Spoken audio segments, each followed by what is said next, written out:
भाजपने लढवली शक्कल आणि खिशात घालून घेत आहे पुणे विधान परिषदेची जागा. कशी?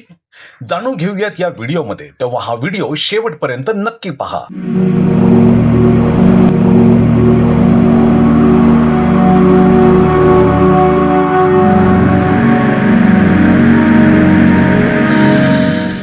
नमस्कार, समता न्यूज मध्ये आपले स्वागत.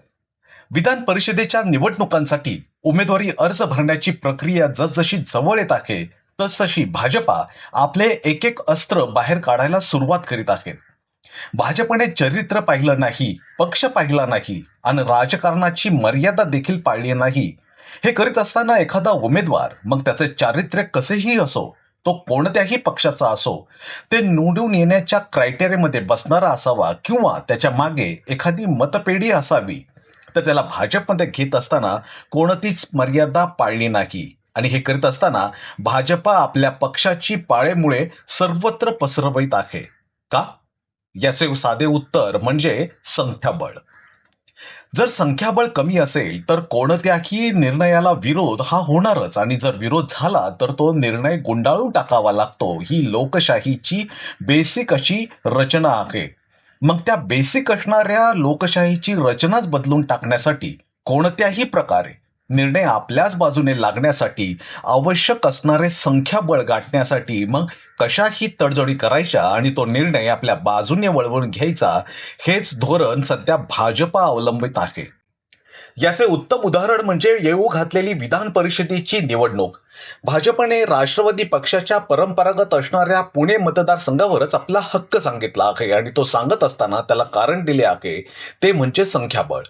पुणे जिल्ह्यात भाजपला त्यांची स्वतःची आणि सोबत आघाडीची असणारी 333 मतांची ताकद, जी पंचायत समितीच्या सभापतींमुळे 340च्या पुढे जाते. म्हणजेच आता परंपरा वगैरे असले शब्द म्हणजे खुळखुळ्याचे खेळणे झाले असून खरी ताकद ही संख्याबळच असते, अशी नवी खेळी भाजपने खेळली आहे. परंतु ते संख्याबळ गाठण्यासाठी भाजपने कोणकोणती आणि काय काय मेहनत घेतली हे नव्याने सांगायला नको.